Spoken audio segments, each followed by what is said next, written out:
En mi calidad de presidenta y directora de debates, me acompañan los siguientes magistrados que se van a identificar, doctora. Gracias. Naiko Techi Coronado Salazar, juez integrante del colegiado. Gracias. Muy buenos días, colegas, a las partes procesales. Max Oliver Bengoa Valdeiglesias, juez integrante del colegiado. Gracias. Gracias. Asistente de cuentas, ¿están todas las partes concurrentes? Señora magistrada, buenos días con usted, con los integrantes del colegiado y con todas las partes para informar que en la presente audiencia se encuentran presentes todas las defensas técnicas, así como los acusados. También tenemos la participación del representante del Ministerio Público y del actor civil, nulidad de transferencia y de las personas jurídicas por fuerza popular y bienes raíces SAP. Doctora, también debo informar que hay escritos pendientes que dar cuenta. A ver, proceda a dar cuenta, por favor. Doctora, tenemos el escrito número 28117-2024 presentado por la Procuraduría Pública, en la cual remite partidas registrales para nulidad de transferencia. El escrito 28583-2024 presentado por Guillermo Alejandro Astudillo, por el abogado defensor, de Luis Bruso Barbosa Dávila. Bajo la sumilla hacemos observaciones a la imputación oral realizada por el Ministerio Público en audiencia de fecha 10 de julio del 2024 y solicitamos aclaración. El escrito 28591-2024 presentado por la defensa de Arsenio Oreguardia. Bajo la sumilla solicito que el Ministerio Público se ciña la imputación formulada en la acusación del 19 de agosto de 2022. Es todo cuanto tengo que informar, doctora. Ya, un ratito, por favor.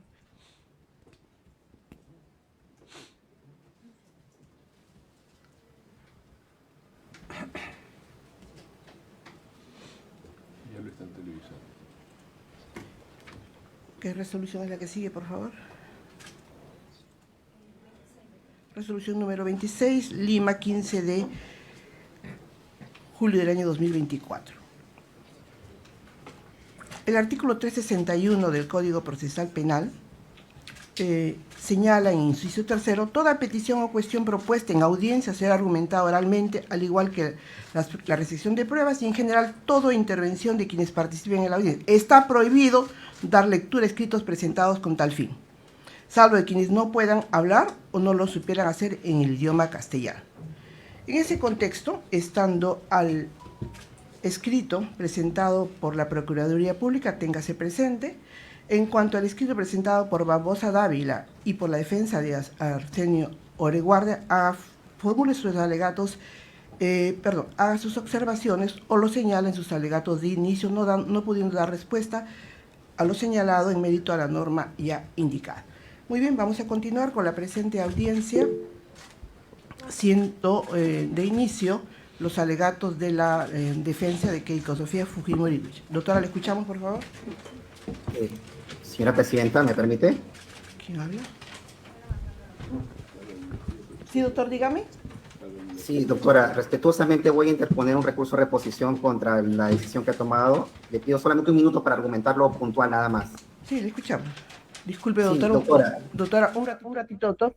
Sí, doctora, muchas gracias. Un minuto nada más. Con el ánimo de avanzar, señora magistrada, en la audiencia del 10 de julio, ¿no?, en la que le tocó a la Fiscalía alegar la imputación concreta contra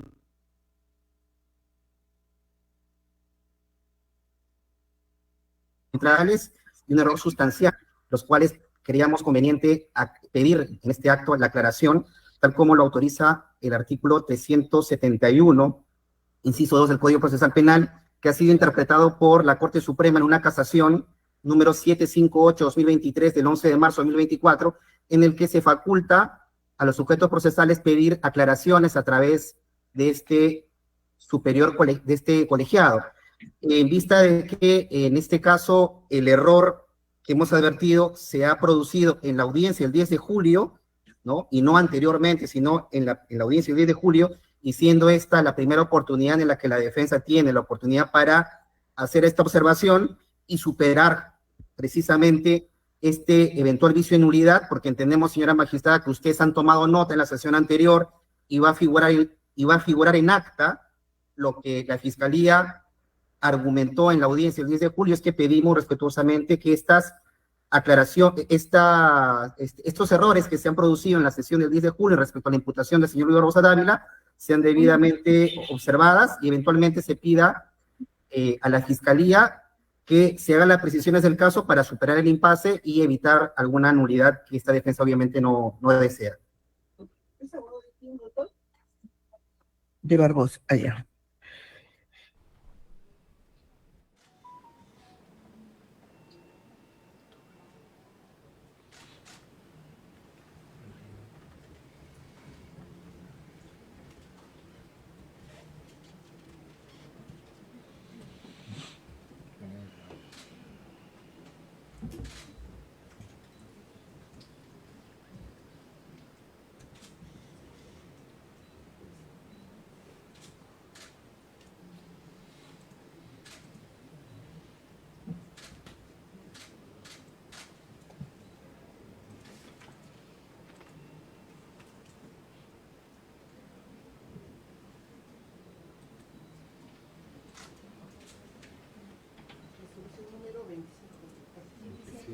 Resolución número 27, en Lima, 15 de septiembre del año 2020, perdón, 15 de julio del año 2024.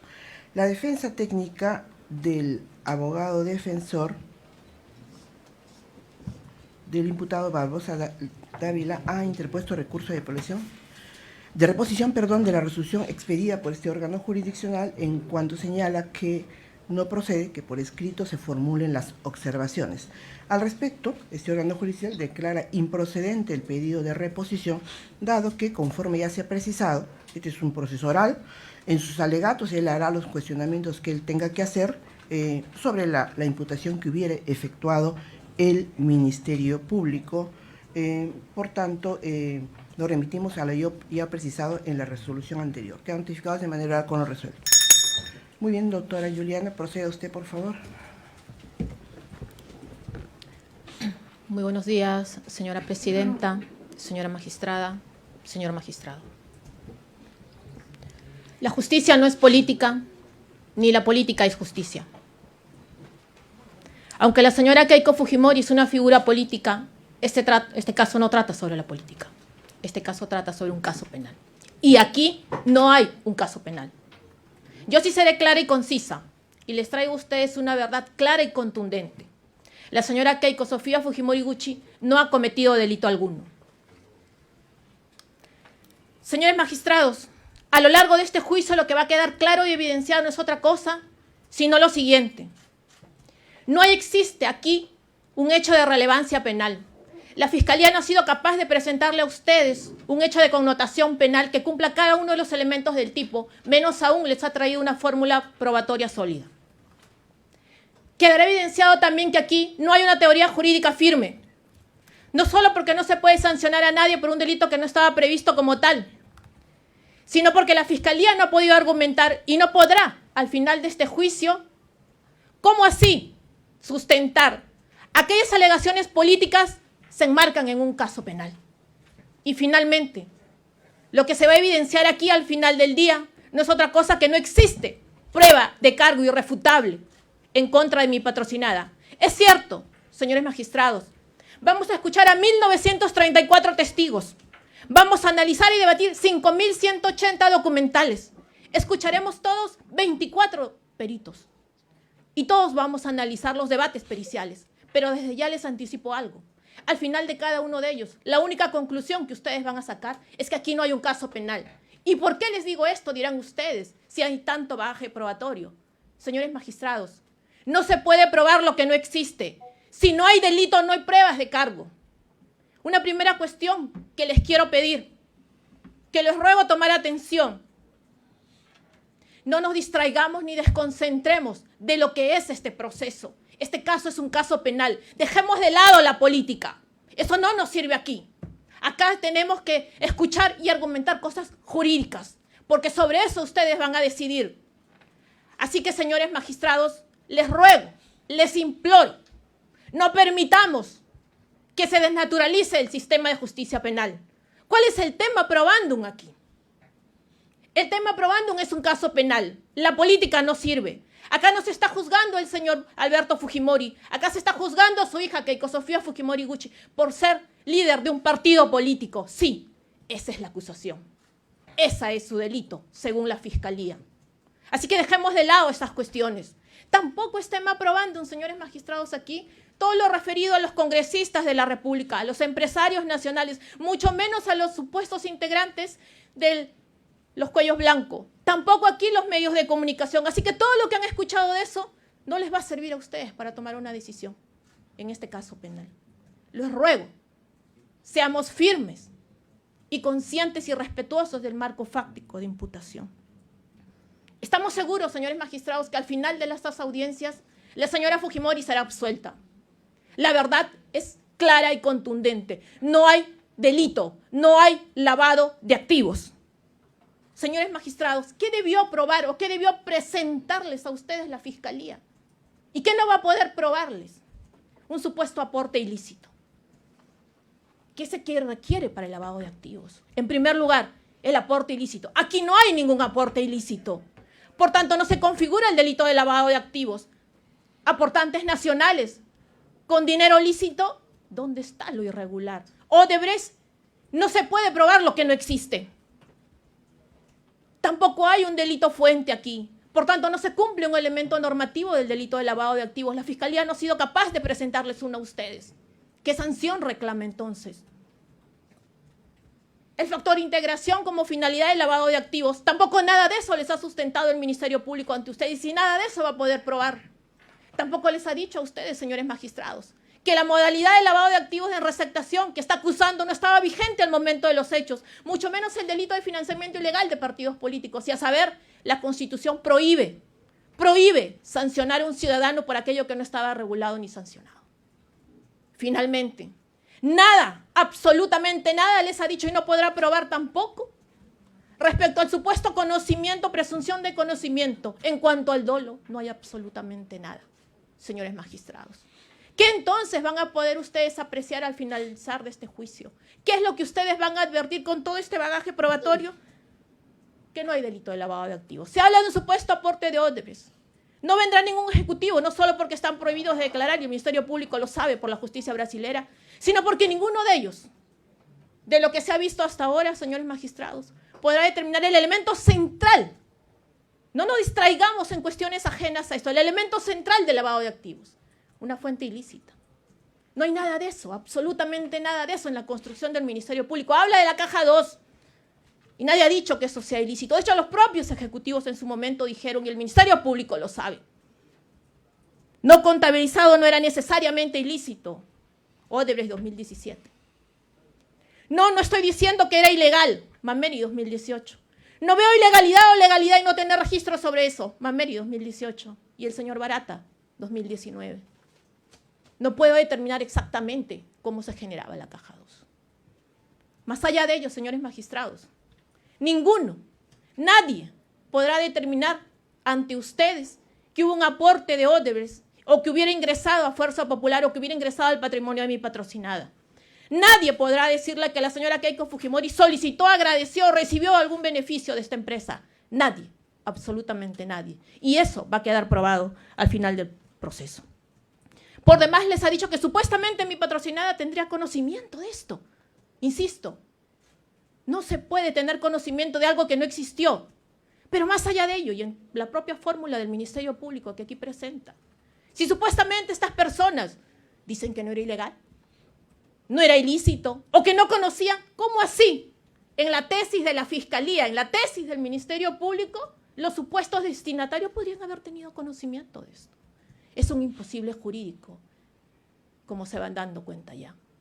Tan imposible jurídico es esto, señores magistrados, que dice aquí el Ministerio Público y desde ya es también falso cuando alega indebidamente que en su condición de congresista supuestamente hubiera beneficiado a esta empresa. Absolutamente falso, y se los digo firmemente.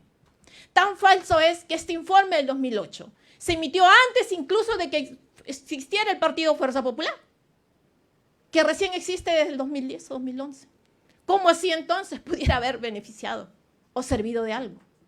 Más aún, y falso es, señores magistrados, un proyecto de ley que pasó por 3 comisiones revisoras, 3, Y en ninguna de ellas participó mi patrocinada. ¿Cómo entonces se puede alegar algo donde no ha tenido participación? Más aún, si ni siquiera participó en la votación de diciembre del año 2008, ¿cómo entonces se le puede alegar que participó en la votación de los proyectos 286 y 287 que exoneraban de la segunda votación, cuando no participó en estas?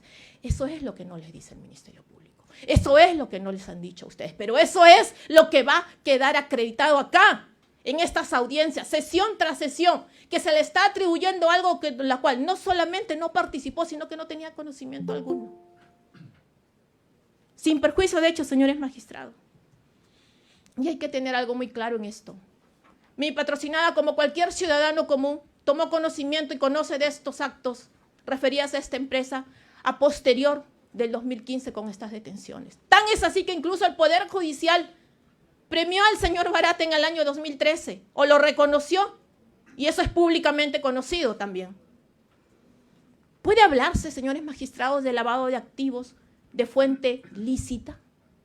Este es un imposible jurídico en la estructura que presenta el Ministerio Público, y se los voy a explicar por qué.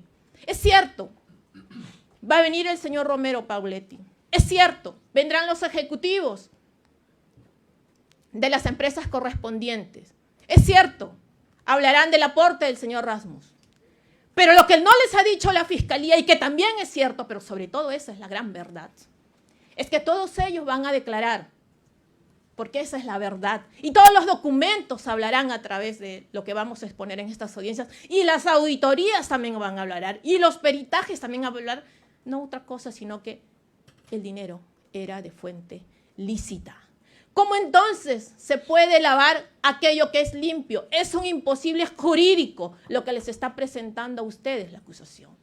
No existe aporte ilícito, no existe delito fuente, no existe entonces lavado de activos. Se ha dicho además que mi patrocinada se hubiera beneficiado de esto. Sin embargo, señores magistrados, esto es falso. Se dice además aquí que había un fraude en la administración de personas jurídicas, pero me pregunto, ¿ha dicho algo la Fiscalía respecto de cuál de las 9 modalidades que establece el Código Penal va a aprobar? No nos ha dicho absolutamente nada.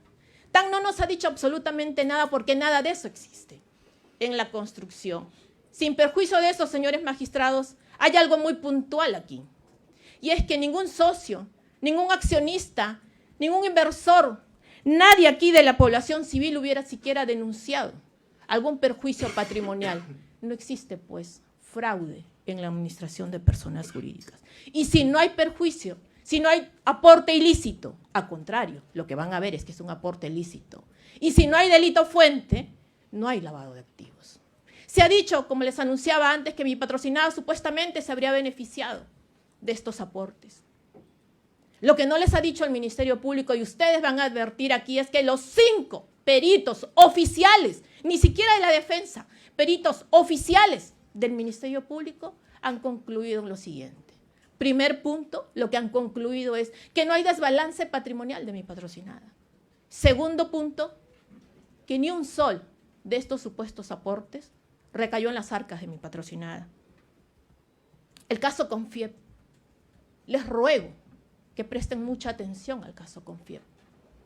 Un caso que de por sí puede simbolizar en este caso cómo se pretende negar todo el bagaje documentario que existen aquí.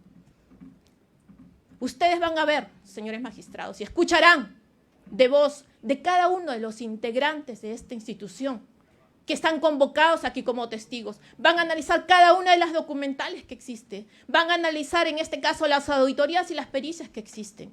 Y nuevamente la conclusión va a ser una. No existió aporte de Confiep. No existió aporte de Confiep. Ni el señor Briceño, injustamente procesado en este caso, gestionó o requirió un aporte para Fuerza Popular, ni la señora Fujimori requirió o recibió un aporte. Este aporte no existió.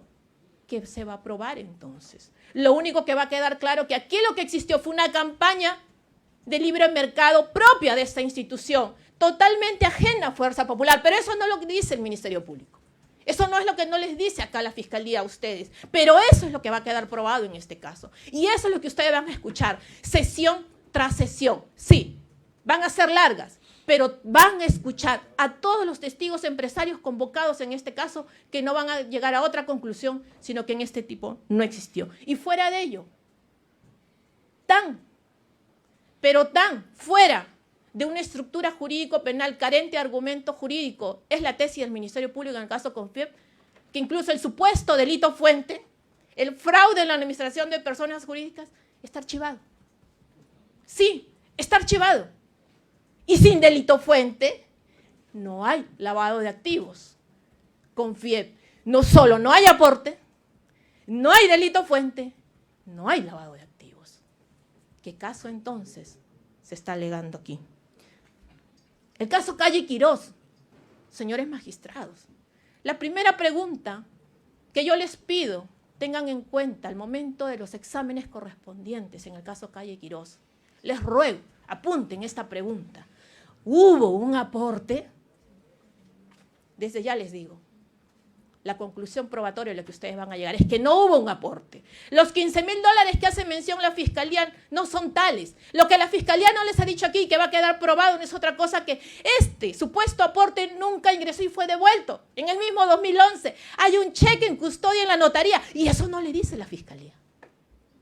No les está diciendo que este supuesto aporte no ingresó. Pero lo que tampoco les dice, y es mucho más grave, señores magistrados, es que el supuesto delito fuente, que dice tráfico ilícito de drogas, ¿saben qué pasó con ello?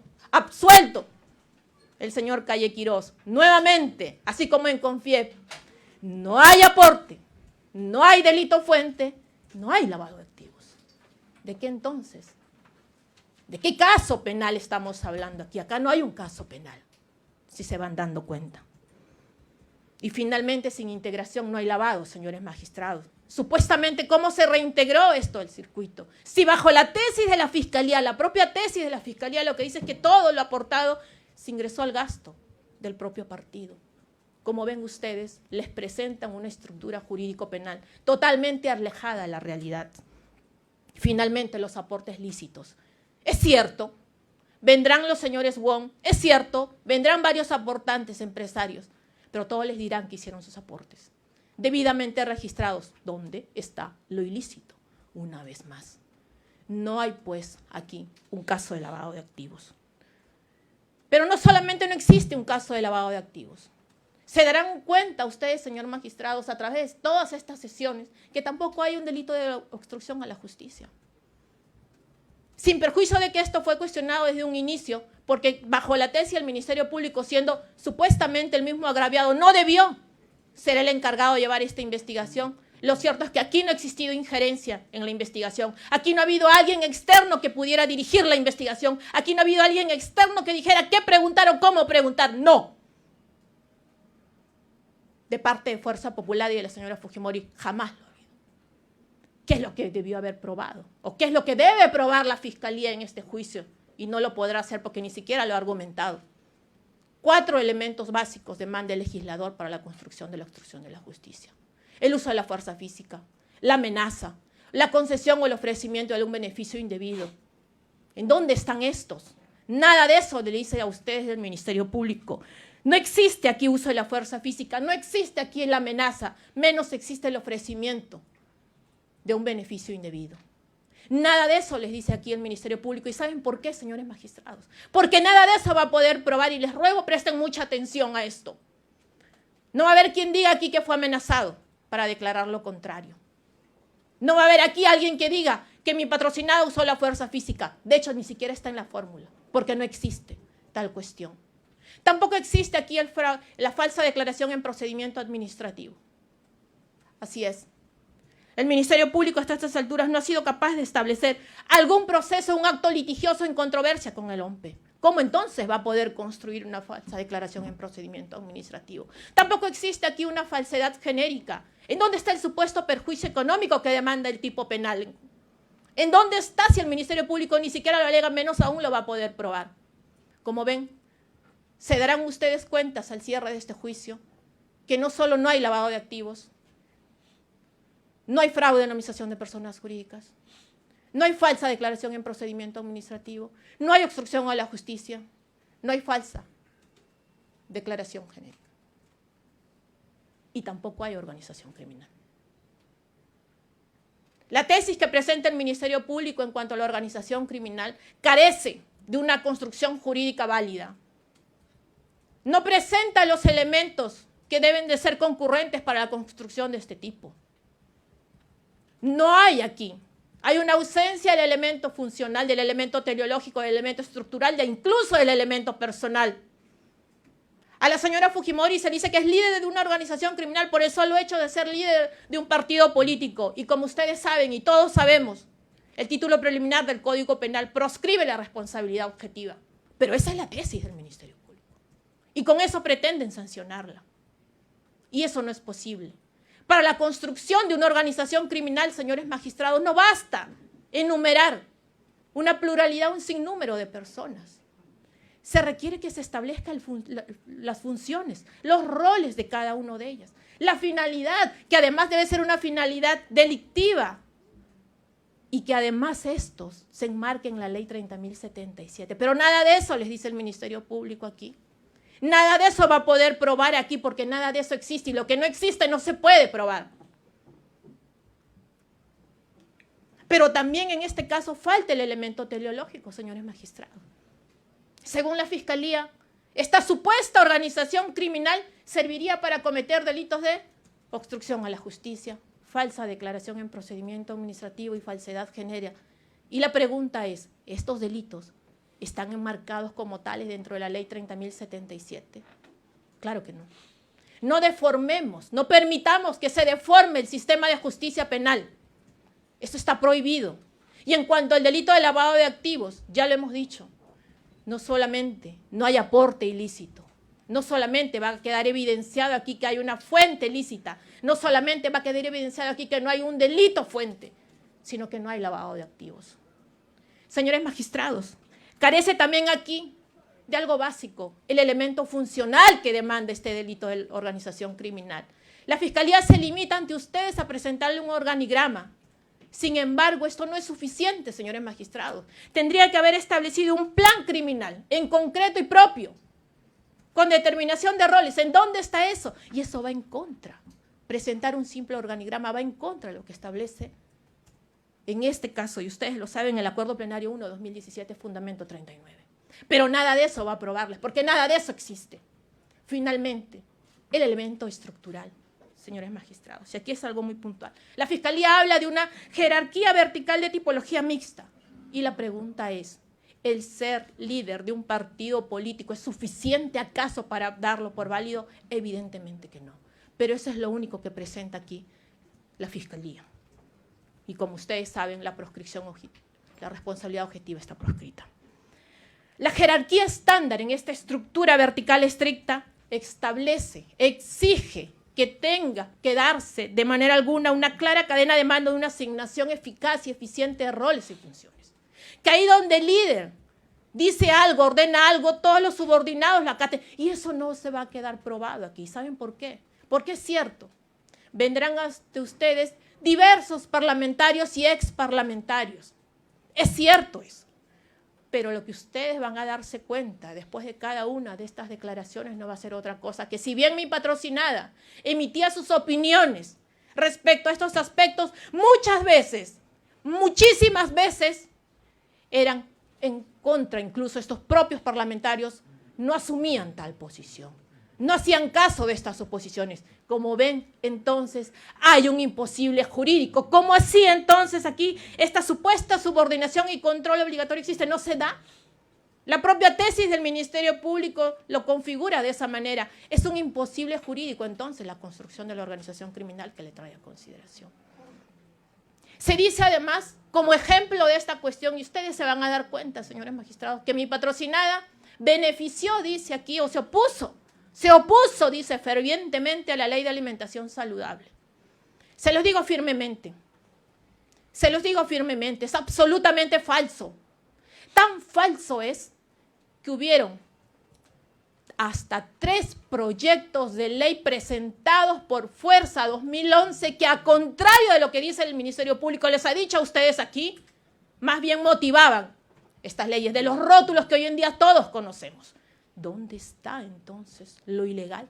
¿Dónde está entonces lo ilícito? Ustedes se van a dar cuenta escuchando a cada uno de estos testimonios que van a pasar por estas audiencias. Sin perjuicio, como ustedes saben, señores magistrados, que los votos, las propuestas legislativas no tienen relevancia penal, porque tienen un respaldo constitucional parlamentario. Imagínense ustedes cuál sería el efecto contrario ante tal atropello de entender absolutamente lo contrario. Se ha dicho además aquí, señores magistrados, que vendrá el señor Camayo. Muy atentos. Les ruego, en efecto, vital atención, porque nada de lo que les ha dicho el Ministerio Público podrá decir si antes no lo ha dicho.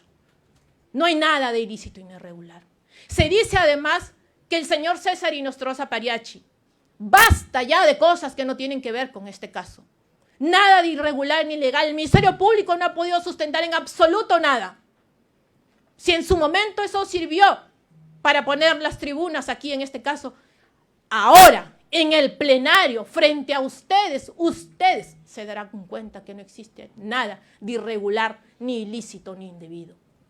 El chat de la botica.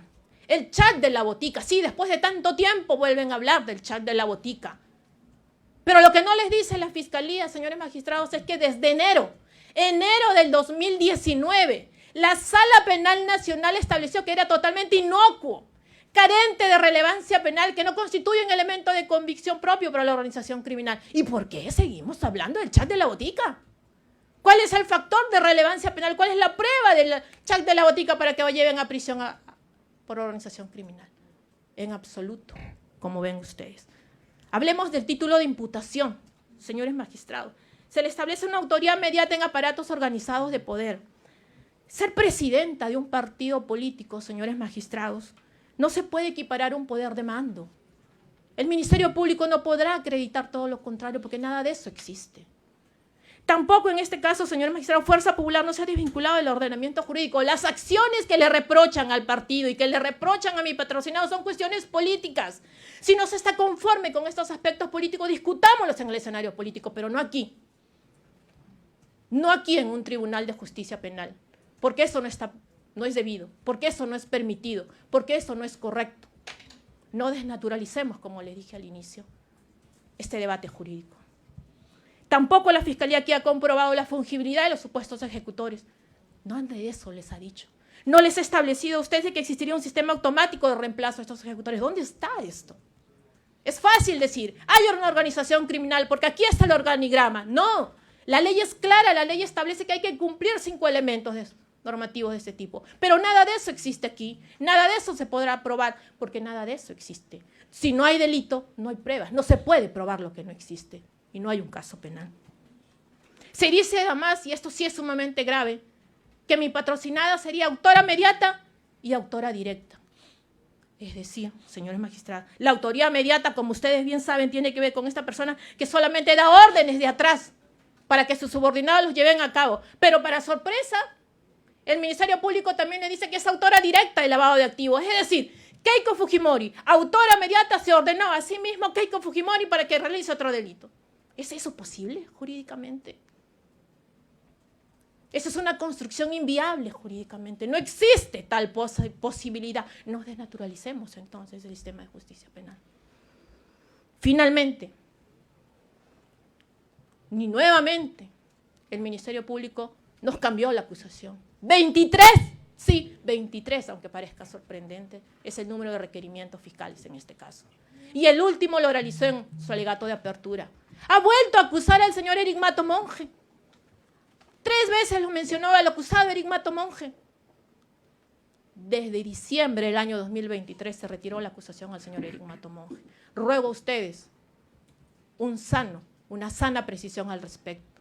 En cuanto a la Procuraduría, señores magistrados, la Procuraduría se ha ceñido y se ha pegado a todos los fundamentos sin sustento jurídico del Ministerio Público. Así que mi respuesta a la pretensión del Ministerio Público es exactamente la misma, porque no hay nada más de lo que dice.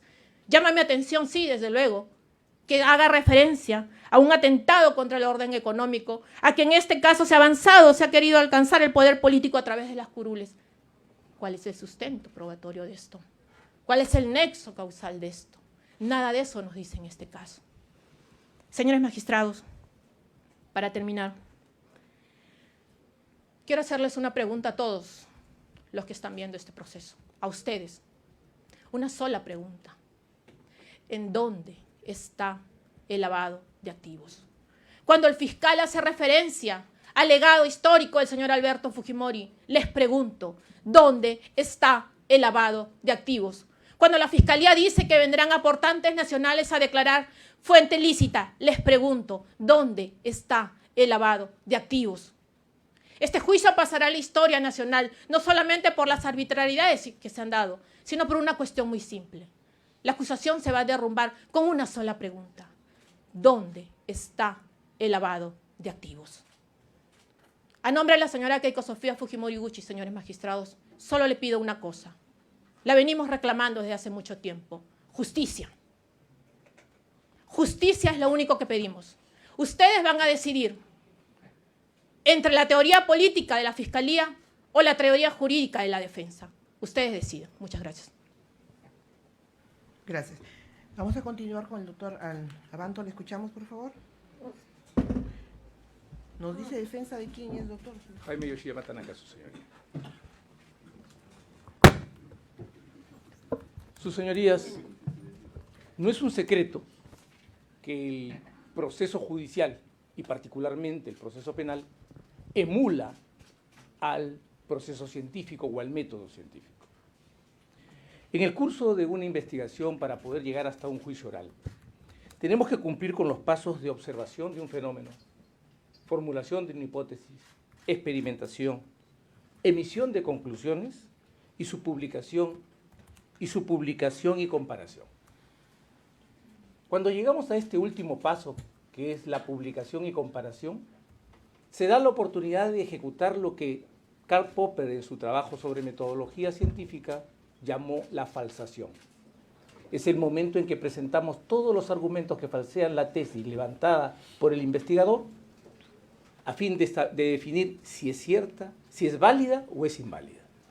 Si la tesis es falseada, la tesis obviamente queda invalidada. No una, sino muchas veces, sus señorías, los experimentos científicos, a pesar de haber seguido meticulosamente cada uno de estos pasos, han fracasado. Uno de los fracasos más notables, permítanme relatarles esto, sus señorías, fue el experimento que Michelson y Morley ejecutaron entre 1881 y 1887 para demostrar la existencia del éter. Desde los tiempos de Aristóteles se decía que existía un medio, un fluido, una sustancia a través de la cual viajaba la luz y viajaba el sonido. Con el propósito de demostrar esto, Michelson y Morley llevaron adelante este experimento científico. Crearon un instrumento llamado el interferómetro. Todo fue cuidadosamente planeado, pero el resultado fue, sus señorías, la prueba de todo lo contrario que querían demostrar Michelson y Morley. Michelson y Morley demostraron que el éter no existía cuando su propósito era demostrar que sí existía. Yo tengo que decirles hoy, sus señorías, que algo similar va a ocurrir en este juicio, que un fenómeno muy parecido va a ocurrir en este juicio. El Ministerio Público ha levantado la tesis de un lavado de activos ejecutado en organización criminal por mi defendido y otras personas más. Nosotros sostenemos que en el curso de este juicio se va a probar exactamente lo contrario, que no ha habido ningún lavado de activos. Y vamos a empezar señalando los hechos públicos y notorios. El 25 de noviembre de 2018, mi defendido don Clemente Jaime Yoshiyama Tanaka reconoció ante los medios de comunicación haber pactado aportes con el señor Juan Rasmus Echecopar y con el señor Dionisio Romero Pauletti. No tuvo ningún problema en aceptar esto, como tampoco tuvo problema en señalar que había él diseñado un esquema de simulación por el cual quedara oculta la identidad del verdadero aportante con la presencia de otros aportantes. La simulación, su señoría, lo conocen ustedes mejor que yo, está en el Código Civil. Y solo tiene relevancia penal si es que produce un daño o contraviene este código que está aquí en este momento conmigo. No se trató, por tanto, su señoría, de un lavado de activos, porque el dinero recibido provenía de fuente lícita. En el curso del proceso, el Ministerio Público les ha dicho 3 cosas en su alegato de apertura acerca de los aportes. Que Odebrecht hizo un aporte de $1 millón, que el señor Rasmus hizo aportes en las campañas 2011 y 2016 por $7 y pico millones, y que el señor Romero hizo un aporte de casi 4 millones en las campañas 2011-2016. En orden al aporte de Odebrecht, lo único que la defensa tiene que decir es que se sentará tranquilamente a esperar que lo pruebe. La regla básica en un proceso es que quien afirma algo tiene que probarlo. Esperaremos serena y tranquilamente a que vengan los testigos del Ministerio Público, a que el señor Jorge Barata pueda ser contrainterrogado ante ustedes, no en la semiclandestinidad de las diligencias fiscales, sino ante ustedes, en el plenario, ante la opinión pública, con el control de la opinión pública, para que nos explique y les explique a ustedes las variaciones continuas de su versión sobre el supuesto aporte. Y la defensa se apegará a la primera declaración que hablaba de que le trajeron dinero en efectivo y esperará que traigan a los directivos de la Caja 2 para que nos digan cuándo enviaron dinero en efectivo al Perú. Y para que nos digan si es verdad o es mentira que las sentencias en Brasil establecen que solo hubo 14 doleiros en Brasil y que los doleiros no tenían como finalidad trasladar dólares, sino recibirlos y cambiarlos a reales para entregar dinero en Brasil. Cuando escuchen estas cosas, sus señorías, ustedes podrán llegar a la conclusión de si hay o no bases sólidas para probar la tesis del Ministerio Público acerca del aporte de Odebrecht. En orden al aporte del señor Rasmus, es importante subrayar que el Ministerio Público no podrá probar de ninguna manera que don Juan Rasmus Echecopar, al momento de efectuar los aportes o para obtener los fondos de su aporte, tuvo que practicar una administración fraudulenta de Sudamericana de Fibras. Cuando lo que en realidad, y como ustedes van a poder ver con la declaración de los ejecutivos y directivos de Sudamericana de Fibras, estará aquí su gerente general, estará aquí su contador general, estará aquí su auditor, les dirán que hacia marzo del 2010, cuando no había campaña electoral, cuando don Clemente Jaime Yoshiyama Tanaka no se había reunido para nada con el señor Rasmus, el señor Rasmus, a través de un vehículo suyo, una empresa llamada South American Minerals, le prestó más de $10 millones a Sudamericana de Fibras. Y entonces, cuando concurran estas personas, que son testigos del Ministerio Público, les preguntaremos si realmente se depositó en la cuenta de Sudamericana de Fibras esa suma. Si esa suma quedó registrada en la contabilidad de Sudamericana de Fibras. Además, si es que esa suma fue expresada en un pagaré y si en ese pagaré se anotaron o no se anotaron las amortizaciones de ese préstamo. Y más aún, que como la suma excede el monto de los aportes del señor Rasmus, hubo un restante, hubo un excedente, y le preguntaremos también, y ustedes oirán la respuesta, si el señor Rasmus lo cobró y dispuso libérrimamente de él como dispuso para hacer el aporte. Cuando esto termine, cuando esta parte termine, sus señorías, ustedes tendrán que preguntarse si cobrar una deuda y disponer del dinero recuperado de la deuda constituye administración fraudulenta, origen de un delito de lavado de activos. Así de sencillo. En el caso del aporte de Credicorp, aquí vendrá el señor Dionisio Romero Pauletti, su señoría. Y Dionisio Romero Pauletti les contará si bajó 17 veces a la bóveda del banco para sacar dinero.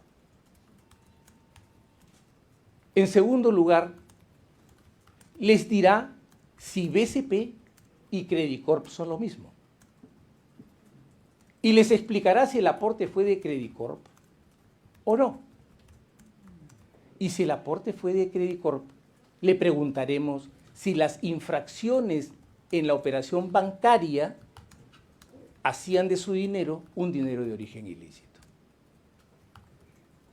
O si por confundir al banco, al BCP, con Credicorp, estamos creyendo que las infracciones del BCP son infracciones atribuibles a Credicorp.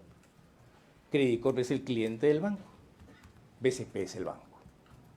¿Podría diferenciarlos? Esperemos que el señor Romero Pauletti nos muestre la diferencia. Cuando eso ocurra, además le vamos a preguntar al señor Romero Pauletti si ha sido procesado, investigado, procesado, acusado o condenado por administrar fraudulentamente los fondos de Credicorp. En ese momento sabremos, sus señorías, si el señor Romero Pauletti cometió un delito de administración fraudulenta para obtener dinero que se lo dio a Jaime Yoshiyama. Como en el caso anterior, en el que más o menos la tesis es que don Juan Rasmus le robó a Juan Rasmus para darle el dinero al señor Yoshiyama para que lo lave en la campaña de la señora Fujimori, preguntaremos al señor Romero si el señor Romero le robó al grupo Romero para darle dinero al señor Yoshiyama para que lo lave en la campaña de la señora Keiko Fujimori.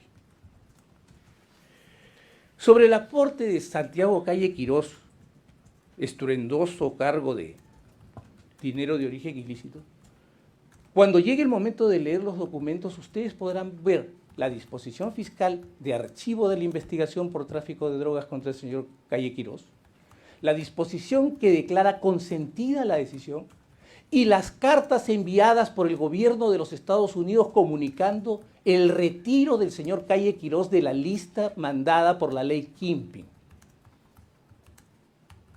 Cuando eso termine, ustedes tendrán que preguntarse si efectivamente el señor Calle Quirós era un narcotraficante y si producto de sus actividades de narcotráfico hizo un aporte para la campaña de la señora Fujimori, para que la lavara la señora Fujimori en su campaña.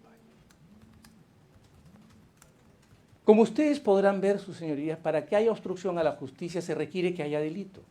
Un delito que uno trate de ocultar para que no se vea. Amenazando o comprando testigos. Y entonces ustedes entenderán o preguntarán, tendrán que preguntarse si es que había razón, porque los seres humanos somos seres teleológicos, perseguimos finalidades, sus señorías. Y yo solo puedo perseguir la finalidad de obstruir a la justicia si quiero ocultar un crimen, y para eso previamente, como lo estoy diciendo, tiene que haber un crimen. En cuanto a la falsa declaración en procedimiento administrativo, yo les voy a pedir que hagan un simple cálculo aritmético. Jaime Yoshiyama tenía más de 67 años al tiempo de los hechos. El delito que se le imputa es un delito cuya pena alcanza los 2 años. Y lo que tenemos que preguntarnos es si existen límites temporales al ejercicio de la acción penal. Entonces sus señorías me responderán. Cuando todo esto haya ocurrido ante los ojos del colegiado, cuando todo esto haya podido ser visto, la defensa de Clemente Jaime Yoshiyama Tanaka les va a pedir, con la serenidad de los justos y la grandeza de los fuertes, que dicten una decisión absolutoria, que lo absuelvan de los cargos levantados por el Ministerio Público, que lo exonere o por lo menos rechace la pretensión resarcitoria que ha levantado el actor civil. Y que lo dejen ir a su casa a sus 80 años a disfrutar de su esposa, su hijo, su nuera, sus nietos y los últimos años de su vida. Y que en esos últimos años de su vida tenga él la posibilidad de entender que ese fallo absolutorio lo resarcirá de 15 meses de prisión en un establecimiento penitenciario sin que haya existido un motivo valedero. Muchas gracias, señorías. Gracias, doctor.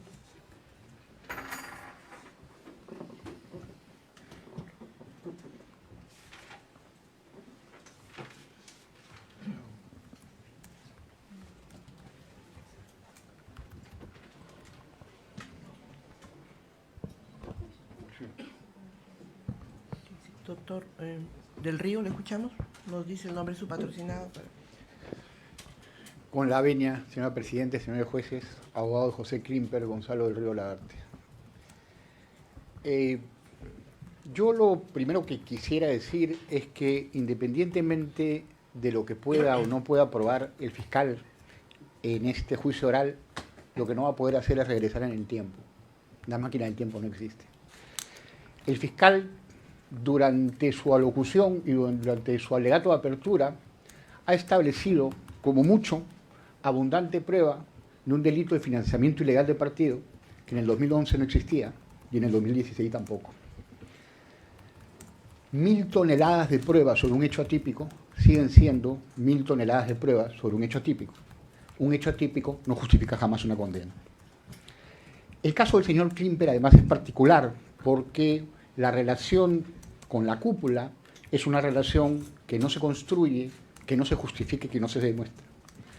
De hecho, yo me he pasado un buen rato ayer buscando la cúpula en el Código Penal y no la encuentro. La cúpula es una narrativa que utiliza el señor fiscal para justificar primero una supuesta organización criminal y luego una autoría inmediata que no se sostiene. Y no se sostiene porque no hay establecimiento de jerarquía, establecimiento de estructura, establecimiento de la distribución de roles y funciones, pero sobre todo del establecimiento de la posición del señor Klimper en esa supuesta cúpula. Dicho esta introducción, voy a ir en orden. Voy a ir en orden al delito de organización criminal y luego voy a pasar al lavado de activos en el 2011 y en el 2016, siempre respecto de las imputaciones por autoría material. Y luego hablaré de la autoría inmediata que no se sostiene una teoría de imputaciones específicas en el caso concreto del señor Klimper. Lo que se le imputa al señor Klimper en el año 2011, en la campaña del 2011, Fuerza 2011, es haber sido parte de la estructura funcional de la organización criminal. Pero en el propio auto de enjuiciamiento y en la propia locución oral del fiscal, se reconoce que en ese momento el señor Klimper no formaba parte de la cúpula, lo que sea que fuera la cúpula. La única razón por la que el señor Klimper sería miembro de la organización criminal en el año 2011 es por el hecho material que luego expondré y sobre el cual se imputa lavado de activos. Es decir, por haber trasladado un dinero en efectivo a 2 corporaciones radiales. Un solo hecho, 2 hechos específicos imputados como lavado de activos convierten al señor Klimper en miembro de una organización criminal. Esta tesis, señores jueces, se sustentó fundamentalmente al inicio de este proceso en una situación bastante difícil de explicar. Y era que en el año 2011 el señor Klimper no formaba parte del partido, no formaba parte de la comisión política, no postulaba como congresista, no postulaba como vicepresidente, no era ni siquiera miembro del partido, no era miembro de la jefatura financiera, no tenía absolutamente ninguna participación en la organización. Lo único que era un vocero económico. El vocero económico, como ustedes saben mejor que yo, es aquella persona que va a los medios de comunicación a explicar qué es lo que hará el partido en el ámbito económico si es que logra llegar al poder. Era la única función que realizaba como vocero. Increíblemente, esa función de vocero económico, le hace del programa del partido político, lo convirtió como acto de magia en parte de la estructura financiera y la captación de fondos del partido. Simple y llanamente, esa prueba, ser vocero económico, y esa condición, ser vocero económico, la única que sostiene el fiscal para constituir una supuesta organización criminal, es absolutamente inviable para una sentencia condenatoria. No tengo más que decir respecto a una organización criminal del 2011 que no acuerda ni supone mayor diseño desde la perspectiva de la acusación. No tengo más que decir sobre una organización criminal que debe ser la única organización criminal que no se convierte en partido, sino un partido que se convierte en organización criminal. Lo que buscan las organizaciones criminales es lograr legitimidad desde la perspectiva de un presupuesto de fachada. Acá es exactamente al revés, pero en cualquier supuesto, y más allá de esa tesis creativa, por cierto, el señor Klimper no tiene absolutamente ninguna relación con la estructura y el funcionamiento del partido en el año 2011. En el ámbito de la autoría material de lavado de activos, señores jueces, lo que se le imputa al señor Klimper es haber trasladado dinero recibido por Jaime Yoshiyama hacia Corporación Radial y hacia RPP. ¿Qué se hizo con ese dinero según la propia tesis fiscal? Pagar una deuda. ¿Y qué es lo que va a traer el señor fiscal a este juicio? A personas, testigos de cargo, que van a sostener que en ningún momento pensaron que el dinero recibido en efectivo era dinero de origen ilícito. Van a traer testigos que son los aportantes privados del partido. De hecho, entre ellos se ha hablado de Dionisio Romero, de Martín Pérez, que no van a sostener bajo ningún contexto, ni van a dar ninguna explicación de cuál es el fraude en la administración de personas jurídicas que cometieron. Es evidente, como han dicho las personas que me preceden, mis colegas que me preceden, que estamos ante una gran debilidad del caso. Es materialmente imposible establecer, primero, que el dinero que se usó en la campaña, en efectivo, maletín en mano, repetía el fiscal, es de origen delictivo. Pero en el caso del señor Klimper, es mucho más difícil de establecer, imposible de establecer, que se debía presumir su origen delictivo. Y voy a volver al inicio de la locución. La infracción de una ley electoral, señores magistrados, no es un delito. No lo era en el año 2011, no lo era en el año 2016. El financiamiento ilegal de partidos no era un delito en el año 2011 y no lo era en el año 2016. Desde esa perspectiva, lo que habría hecho, según la imputación fiscal del señor Klimper, es trasladar un dinero para pagar una deuda de quienes reconocen que saldaron esa deuda y quienes reconocen que nunca dudaron de la licitud del dinero. La única tesis que mantiene el fiscal para sostener que mi cliente cometió un delito de lavado de activos es el símbolo del dinero en efectivo. Recibir dinero en efectivo, señores magistrados, es para el fiscal un indicio único. Es decir, basta que alguien entregue dinero en efectivo, una gran cantidad de dinero en efectivo. Habría que preguntarse para el Dionisio Romero si es una gran cantidad. Las cantidades son según la percepción de quien tiene un determinado patrimonio. Pero resulta que recibir dinero en efectivo constituye un indicio único para condenar a alguien por lavado de activos. Es evidente que no. Y es evidente que estamos frente a un caso donde no solamente tenemos un conjunto de contraindicios que destruirían ese indicio único, sino que estamos ante un caso que tiene una explicación alternativa. Y esa explicación alternativa era que miembros del partido, en el que no estaba el señor Klimper, lo que estaban haciendo era utilizar dinero en efectivo por violar una ley electoral. Si eso se demuestra en este caso, se habrá demostrado un ilícito administrativo. Si eso se demuestra en este caso, se habrá demostrado un financiamiento ilegal de partidos. Pero lo que no se podrá demostrar es un delito de fraude en la administración de personas jurídicas, porque los testigos de cargo del señor fiscal sostienen que no hubo delito de fraude en la administración de personas jurídicas y que el dinero era lícito. Habrá que preguntarse si son testigos de cargo y habrá que preguntarse también si son testigos propios o impropios en el desarrollo del juicio oral. La relación del señor Klimper en el año 2011, la supuesta relación del señor Klimper en el año 2011 con el financiamiento, la captación de fondos del partido, es algo que va a ser imposible de demostrar. Tesorería va a confirmar, los miembros de la tesorería del partido van a confirmar en este proceso que el señor Klimper nunca participó del área financiera.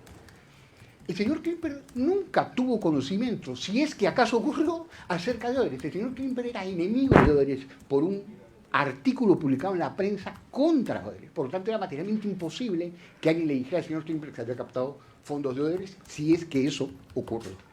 El señor Klimper no tiene absolutamente ninguna relación en la captación de fondos del señor Rasmussen y no tiene absolutamente ninguna relación en la captación de fondos de Credit Corp. El señor Klimper, en el año 2011, no tiene absolutamente ninguna relación con el eje central de la Fiscalía. El eje central de la Fiscalía para supuestamente acreditar el lavado de activos es el conocimiento de los falsos aportantes. Hay un abogado conocido en medio de comunicación que dice, la ropa limpia no hay que lavarla. Y desde esa perspectiva, los falsos aportantes, si es que existieron, lo que pretendían era violar la ley electoral, era permitir realizar aportes por encima del límite que establecía la ley.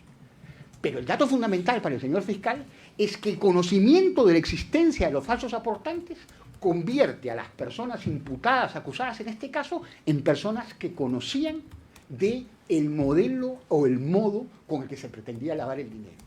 Lavar ropa limpia, probablemente. Pero independientemente de esa situación e independientemente de esa discusión jurídica, hay un dato fundamental. No hay un medio de prueba que vincule al señor Klimper con los supuestos falsos aportantes. Los falsos aportantes no lo conocieron. El diseño de los supuestos falsos aportantes no fue comunicado al señor Klimper. El señor Klimper nunca participó del modelo en el que se pretendía justificar el ingreso de dinero al partido. ¿Cómo alguien que no tiene ninguna relación con los falsos aportantes, eje central de la Fiscalía para determinar el conocimiento o el deber de presunción del supuesto origen delictivo del dinero, puede ser acusado por 30 años? Exactamente lo mismo, o algo muy similar, por decirlo de alguna manera, ocurre en el año 2016. En el año 2016 ya no se coloca al señor Klimper fuera de la cúpula, se le coloca dentro de la cúpula. ¿Por qué se coloca al señor Klimper dentro de la cúpula? Por una sola razón. El señor Klimper es secretario general del partido. El 20 de mayo del 2016, el proceso electoral acaba el 5 de junio del 2016. Es decir, lo que se pretende sostener es que la condición de secretario general lo convierte otra vez en un actor fundamental de la captación de fondos 2 semanas antes de que acabe el proceso electoral. ¿Cómo puede una persona que está 2 semanas en un cargo tener el control de la captación de fondos del partido? ¿Cómo puede una persona que está 2 semanas en un cargo tener conocimiento sobre las finanzas del partido? ¿Cómo puede estar una persona 2 semanas en un cargo y conocer que la declaración que hace el partido, aun cuando la suscriba, desde la perspectiva del principio de confianza, es una declaración falsa ante las autoridades administrativas? Otra vez estamos frente a un escenario donde se construye una organización criminal sobre la base de una teoría ciertamente curiosa. Si eres miembro del partido y si eres más o menos visible porque has sido ministro o porque sales en los medios de comunicación como vocero, entonces eres parte de la organización criminal. ¿Cómo le llamo a esa parte importante de la organización criminal? Cúpula. ¿Qué es una cúpula? Hasta ahora no sé entenderlo. Lo que sí sé es que esos miembros de la cúpula no se reunían con Klimper, no tomaban decisiones con Klimper, que nadie sostiene que el señor Klimper coordinó y dispuso. Siempre repite lo mismo el fiscal para justificar la organización criminal o la autoría mediata. Coordinaron y dispusieron, coordinaron y ordenaron, coordinaron y dispusieron. Bajo esa premisa establece que hay una organización criminal o que hay una autoría mediata sobre todos los hechos no imputados materialmente al señor Klimper. ¿Cómo? ¿Cuándo? ¿Dónde? No basta crear una narrativa de esa naturaleza, porque yo sostengo que tú eres parte de una cúpula y eres responsable de todos los actos de la organización. Porque yo sostengo que tú eres parte de una cúpula, cosa que tampoco pruebo, eres responsable de toda la organización. Otra vez, el eje central del supuesto conocimiento del origen delictivo del dinero son los falsos aportantes. ¿Qué prueba hay en este proceso o presentará el fiscal de que el señor Klimper conocía el modelo de los falsos aportantes, conoció algún falso aportante, ordenó que existieran falsos aportantes? Absolutamente ninguna.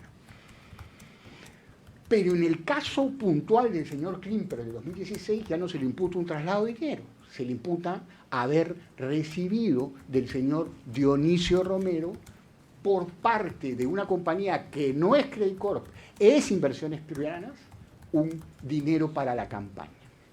Otra vez, la tesis del fiscal, una sola tesis. Como el señor Klimper estuvo en esa reunión y se recibió dinero en efectivo, el lavado de activos. ¿Qué sostiene el testigo de cargo del señor fiscal, Dionisio Romero y Martín Pérez, que ese dinero era lícito? ¿Sostienen Dionisio Romero y Martín Pérez que ese dinero fue parte de un fraude en la administración de la persona jurídica? Como bien ha dicho el doctor Abanto, ¿existe una investigación por fraude en la administración de personas jurídicas? Sí, ha sido archivada. Hay una acusación. ¿Por qué no están acá si se les consideraba parte del proceso de lavado de activos? ¿Por qué son testigos de cargo en este proceso y no lo son como imputados quienes entregaron el dinero y en el caso de las corporaciones radiales porque son los destinatarios finales? Y no se equivoquen, no estoy diciendo que deberían estar acá, estoy sosteniendo que es justo que no estén acá porque acá no hay dinero ilícito. No tengo absolutamente ninguna duda de que el banco más grande del país y la corporación ligada al banco más grande del país es quien más dinero lícito tiene en este país. Por lógica elemental, tener que presumir o deber presumir que el señor Dionisio Romero tiene dinero ilícito es ciertamente una operación creativa. Pero más allá de lo que pensemos o lo que querramos creer, no habrá persona en este juicio que sostenga que ese dinero fue consecuencia de fraude en la administración de personas jurídicas. El único que lo dirá es el fiscal, pero el fiscal no lo tiene que decir, lo tiene que probar. Y no puede probarlo porque ni siquiera cita el numeral del artículo 198 de fraude en la administración de personas jurídicas, ni siquiera construye la hipótesis del fraude en la administración de personas jurídicas, ni siquiera desarrolla los elementos del tipo del fraude en la administración de personas jurídicas. Repite que se violan reglas de la SUNAT. ¿Qué tributo se dejó de pagar? Repiten que se violan reglas bancarias. ¿Qué regla bancaria forma parte del elemento del tipo del fraude en la administración de personas jurídicas?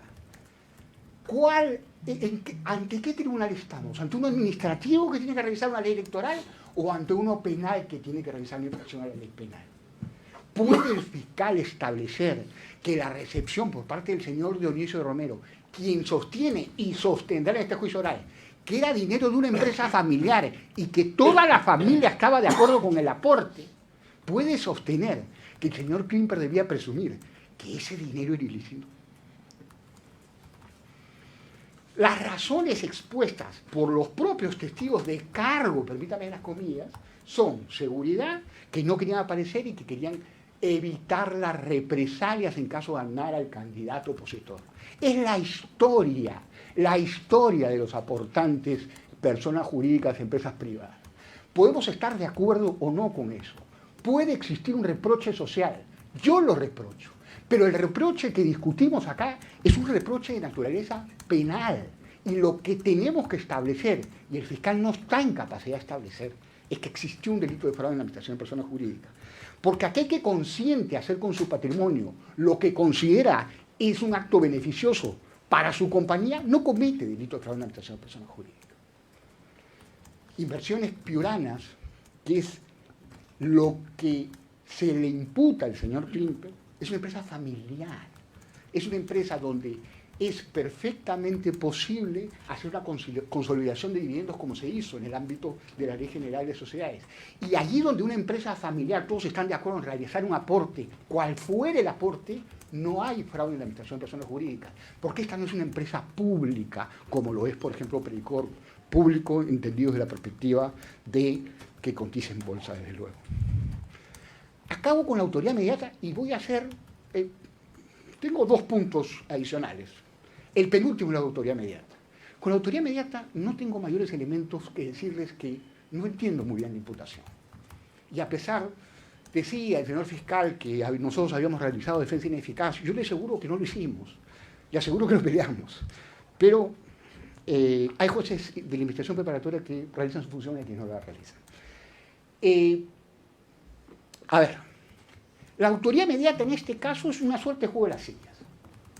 Es decir, hay 2 cúpulas Y cada vez que se le imputa autoría material a algunos miembros de la supuesta cúpula, todos los demás son responsables. ¿Por qué? Porque sí. Porque lo que ha hecho es inundarnos a todos de un conjunto de imputaciones para que nuestro trabajo sea más difícil. Y repite la frase, como eran parte de la cúpula, coordinaron y dispusieron. ¿Cómo? ¿Cuándo y dónde? ¿Qué prueba tiene de que Klimper ordenó a Yoshiyama, Yoshiyama ordenó a Klimper? Lo que se hace es una regla increíble de situar todas las imputaciones penales en un cajón desastre donde se hace responsables a todos bajo una narrativa. Coordinaron y dispusieron que no prueba. No prueba porque el señor Klimper nunca estuvo en una reunión del partido, nunca estuvo en Bucarest, nunca formó parte de las organizaciones, nunca se reunió con el Consejo Nacional de Magistratura, ni con los congresistas, ni tuvo ninguna reunión en la que se tratara de publicar una ley, ni sabe quiénes son los cuellos blancos. Esa es la realidad. Lo que se hace es crear un cajón desastre para establecer que las figuras más públicas ligadas al fujimorismo sean responsables por todos los actos supuestamente cometidos en el partido. Y eso convierte, a mi entender, un dato que es demasiado peligroso, que es, si formas parte del partido has cometido todos los delitos que al partido se le imputan. Es decir, eso forma parte de entender que formar parte de un partido político es formar parte de una organización criminal y peor aún, ser autoridad inmediata por cualquier irregularidad que se cometa dentro. Eso no solamente no se puede probar y no se va a poder probar en este proceso porque no habrá nadie que se indique a Klimper como parte de la cúpula. Lo más importante es que eso no es la autoría inmediata. La autoría inmediata, efectivamente, no puede haber ejecutor material y el hombre de atrás al mismo tiempo. La autoría inmediata requiere niveles de distribución de roles, funciones, jerarquías que el fiscal no explica. Pero no importa, ya que no explique, estamos acá y esto es un juicio oral. No prueba, no va a poder probar. Quiero acabar con un último punto que a mí me parece sumamente grave. El señor doctor Astudillo me parece que fue efectivamente a presentar un escrito y efectivamente yo entiendo que esto había que hacerlo oralmente y efectivamente no interrumpí al señor fiscal porque soy incapaz de interrumpir un alegato de apertura y he esperado hasta el alegato de clausura. Hasta mi alegato de apertura. Y he tenido que esperar hasta mi alegato de apertura mientras Frecuencia Latina ha tenido que sacar 5 comunicados diciendo que lo que dice el fiscal es falso. Pero yo no voy a discutir si lo que dice el fiscal es falso o no es falso. Lo que voy a decir es que no es parte de este proceso. La alusión que ha hecho, y yo le concedo el espacio y la posibilidad para que se retracte, porque no voy a discutir acá verdad o falsedad, voy a discutir objeto procesal. Lo que ha sostenido en relación a una supuesta entrega de dinero del señor Klimper a Frecuencia Latina no es parte de la formalización, no es parte de las diligencias preliminares, no es parte de la acusación y no es parte del autoenjuiciamiento. La imputación respecto de que el señor Klimper entregó maletines de dinero a Frecuencia Latina no es parte de la formalización, no es parte de la acusación, no es parte del control, no ha sido parte del etapa intermedia, no ha sido parte del enjuiciamiento. Lo pueden confirmar en cualquier momento cuando ustedes quieran. Eso es una irregularidad bastante grave porque es una acusación manifiestamente sorpresiva y porque es una acusación que no está sometida a control. Y yo, personalmente, nunca había visto eso en un juicio. Frecuencia Latina, que tenía que salir con un comunicado a decir que eso es falso porque se enteró, como nos enteramos nosotros, en su alocución oral. Por lo tanto, no puede traer ningún testimonio de un hecho que no formó parte de la investigación. Punto. No voy a discutir su falsedad, es falso, pero no lo voy a discutir. Y creo que hay que ceñirnos a la acusación y al autoenjuiciamiento y que ese tipo de acusaciones sorpresivas convierten a esta acusación en la acusación número 23. Y no puede suceder algo como eso ante un tribunal como este y en un juicio oral de la importancia que este tiene.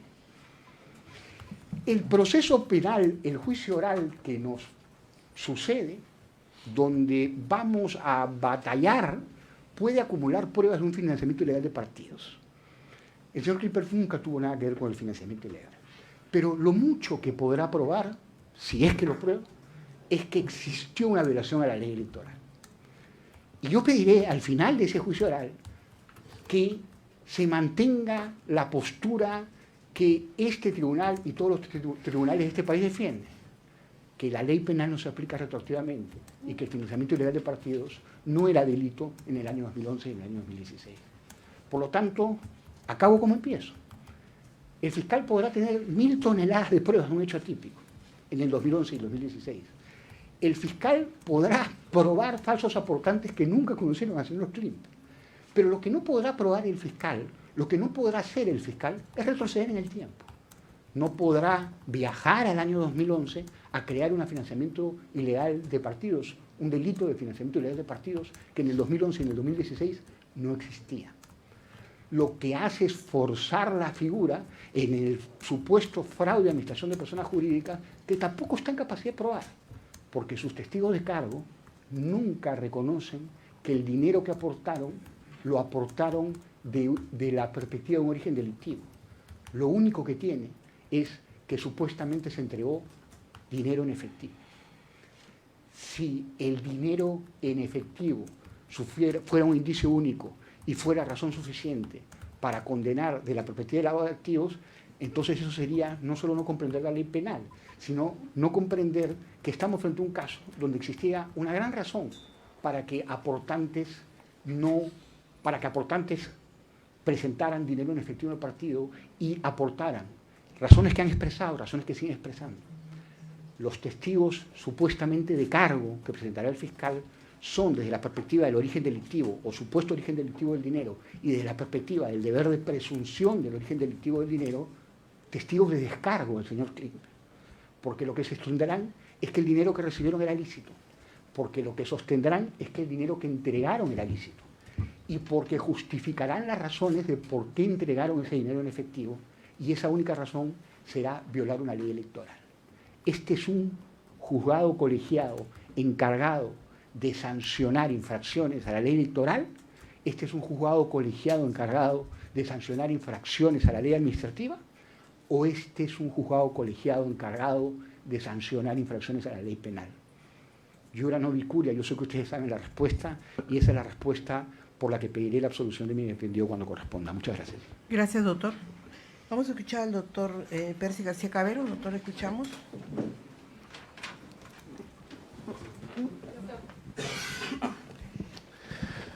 Muchas gracias, señora jueces. ¿Mejor? Un ratito. Sí, doctor del Río, por favor, disculpe, para que le pueda prestar el micrófono. Sí, el libro. Nunca mejor usado el código. Ah, el libro. Sí, Para que se pueda ver, escuchar mucho mejor. Muchas gracias, señores magistrados. Yo también conozco efectivamente la norma que establece que todos los pedidos se hacen efectivamente de forma oral, pero a veces también me quiero someter a las reglas del juicio y sé que en unos alegatos de apertura uno tiene que efectivamente hacer una breve exposición de su teoría del caso y sobre todo de las promesas probatorias. Pero nosotros entendimos que era necesario presentar un escrito precisamente para poder habilitar en esta etapa de alegatos de apertura la posibilidad de efectivamente discutir unas irregularidades que nosotros hemos visto, no nos sorprende porque lo hemos visto a lo largo de toda la etapa intermedia, en relación a la forma en la que se está manejando la imputación específica contra mi patrocinado. En ese sentido, yo quiero partir mis alegatos de apertura con una solicitud al colegiado que se base en una promesa que el colegiado hizo cuando resolvió nuestro escrito de inviabilidad para poder pasar a juicio oral, de que serían muy rigurosos con la determinación de la imputación específica por parte del Ministerio Público en los alegatos de apertura y evidentemente luego en el devenir del juicio oral. Y precisamente amparado en esa promesa y en esa también expresión propia de un debido proceso y del derecho a la defensa, nosotros solicitamos que este colegiado ordene a la Fiscalía centrarse en la imputación que específicamente se ha hecho contra mi patrocinado en la acusación del 19 de marzo del 2022, que es la que ha recogido el auto de enjuiciamiento y que constituye la cabeza de este juicio. ¿Y por qué lo digo? ¿Por qué nosotros solicitamos eso? Porque además de mantener las imprecisiones que ha mantenido a lo largo de todas las acusaciones y sus 22 versiones, ha incluido hechos que, la verdad, no estaban en ninguna de las 22 versiones de las acusaciones formuladas por el Ministerio Público en sus etapas subsanatorias. Con lo cual, ahora tenemos una 23ª acusación. Si ya no bastaron 22 acusaciones, sino que existen 23 acusaciones, o por lo menos 23 relatos acusatorios al respecto. Y yo no quiero que se quede esto en una mera afirmación general, sino que quiero hacer puntualizaciones muy determinadas para que ustedes puedan efectivamente constatar cómo el Ministerio Público se ha apartado de la tesis que defendía o que mantenía en la acusación del 19 de marzo de 2022, que constituye y que está, digamos, incluida como imputación específica que hacen contra mi patrocinado Arsenio Oreguardia. ¿Qué ha dicho el Ministerio Público en sus alegatos orales? Bueno, ha dicho que Keiko Fujimori ordenó a Jaime Yoshiyama a que busque a Arsenio Oreguardia para amenazar a los testigos. Bueno, eso no está en ninguna parte de la imputación específica hecha contra mi patrocinado en la acusación del 19 de marzo de 2022. En esta acusación lo que hay es en la página, en el folio 4354, la indicación de Keiko Fujimori y Vicente Silva Checa coordinaron presionar a los testigos para que efectivamente, o inducir a los testigos para que ellos, digamos, relaten o digan que aportaron cuando en realidad no aportaron. Y además en el folio 4348 dice que Vicente Silva Checa coordinó con los abogados del estudio de Arsenio Oreguardia, incluido don Arsenio Oreguardia, los actos de obstrucción a las investigaciones. Es decir, ¿cuál es la historia aquí? ¿Cuál es la tesis? Keiko Fujimori ordenó a Yoshiyama que busque a Arsenio Oreguardia para que ellos presionen a los testigos, o Keiko Fujimori coordinó con Silva Checa y Silva Checa a su vez se encargó de coordinar con todos los abogados del estudio Oreguardia, incluido don Arsenio Oreguardia, para que se hagan las presiones o las inducciones a los testigos. Otro hecho, indicó que el señor Pierre Figari coordinó con los abogados del estudio Oreguardia para que realicen supuestos actos de obstrucción a la justicia en Nueva Cajamarca, San Martín. Eso no está no solamente no está en la acusación específica, no está en ninguna de las 22 versiones o 22 escritos relacionados a la acusación. Esa es la 23ª hipótesis que el Ministerio Público está desarrollando en contra de mi patrocinado. El señor Pierre Figari nunca ha sido mencionado en la acusación, ni en la acusación específica, ni en ninguna de las otras acusaciones como una persona que haya tenido algún tipo de coordinación con el estudio Oreguardia y sus abogados para ejercer actos de presión en Nueva Cajamarca, San Martín.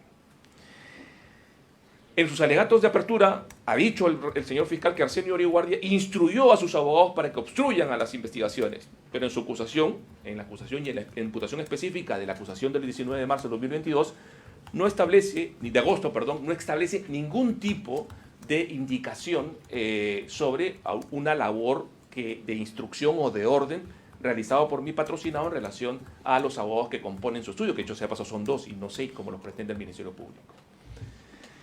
De hecho, lo que dice la acusación específica de la acusación del 19 de agosto del 2022 es que mi patrocinado, en concertación y reparto de funciones, indujo a los testigos a que declaren falsamente, pero no establece ninguna indicación específica de que él realizó una orden, una instrucción, ¿no? Porque además ni siquiera establece algunas circunstancias sobre ese supuesto hecho.